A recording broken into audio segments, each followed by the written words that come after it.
When treating small leg veins, such as reticular veins or telangiectasia, why bother taking clinical photographs?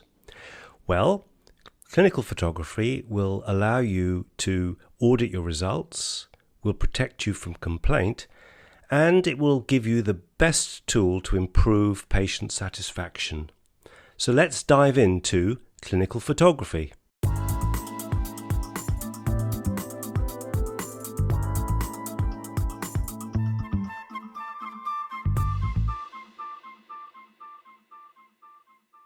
Many regard the taking of clinical photographs as a bit of an unnecessary hassle. I hope to show you that clinical photography is the single most effective intervention you can make in order to improve patient satisfaction. In order to make the most of your clinical photographs, you will need a basic knowledge of the principles of taking before and after photographs, an understanding of the benefits of documenting the sclerotherapy process and its results, a basic knowledge of consent and secure storage. Accurate recording of clinical procedures is something that is vitally important to you as a clinician.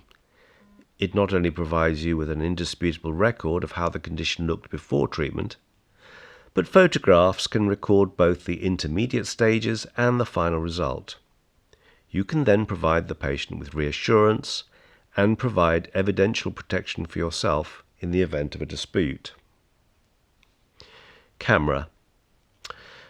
Whatever camera you choose to take pictures with, whether it be a mobile phone, a cheap and cheerful compact camera, or the most sophisticated photographic equipment available, the basic principles of photographic optics always apply.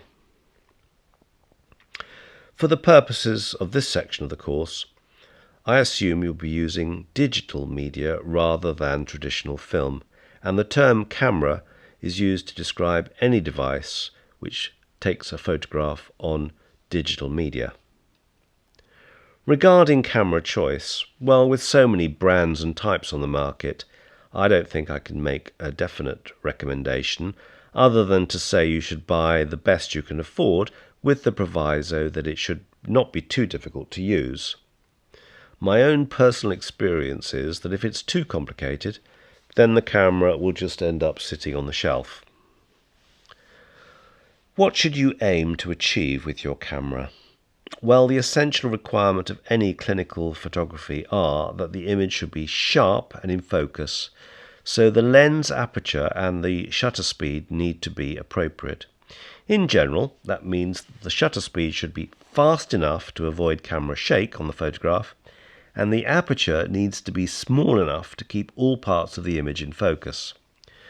Both of these aspects of the photograph require bright lighting. Most popular zoom lens cameras start at a wide angle and will distort the subject, so if using such a camera, the lens should be set at a slightly higher focal length. That means zoom in a little. And if you're planning to do very close-up work, you'll need a macro facility. Most cameras today have an automatic focusing and exposure facility, but for the best results, some degree of manual override is extremely desirable. This allows you the opportunity to make individual adjustments in more tricky situations, although you may want to practice these and get the advice of a professional photographer. Lighting. The image must be well lit to see detail in the highlights as well as shadows, so correct exposure is essential. The choice of lighting ranges from off-camera flash, continuous light from LED lamps or ambient room light. I don't use the built-in camera flash because it forms harsh shadows and the light reflects back from shiny or moist skin. My preference is to use a continuous LED lamp which provides bright, uniform and consistent lighting from clinic session to clinic session. They also don't become hot and they're easy and light to move around the clinic.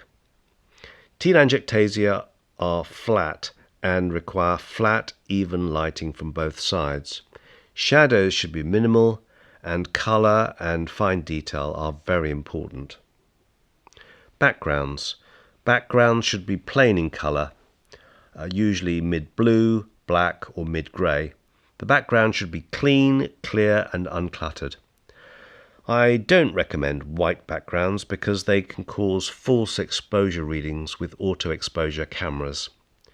Recently I've started using a black background which is wipeable and which can be disinfected between patient sessions. Ideally, the background should be a metre behind the subject to avoid heavy shadows and large enough to completely surround it. Consistency. To ensure consistency, I have a dedicated area in my consulting room where I take clinical photographs. If possible, you should do the same. You will then have a suitable and uncluttered background where consistent lighting can be controlled. You should develop a protocol for views, and my suggestion would be half leg, hip to knee and knee to ankle, anterior posterior, both laterals, posterior anterior, anteromedial, and close-up views of any specific areas. I find it useful to have a step with a safety handrail for the patient to stand on. This allows me to photograph the leg without tilting the camera up or down, distorting the image. Consent for photography. This must be explicit because you cannot regard it as part of the clinical procedure. Therefore, patients must be informed and perfectly content to have photographs taken. Patients have a right to be told exactly how the image is to be used, and consent can be withdrawn at any time. If the images are to be used for educational or promotional purposes, explicit additional consent must be sought. Note, however, once the photographs are posted on the internet, images cannot be retrieved, and if you plan to use photographs in this way, please be explicit about it. Unfortunately, you cannot rely on anonymity as an excuse for not consenting for publication. Storage of images.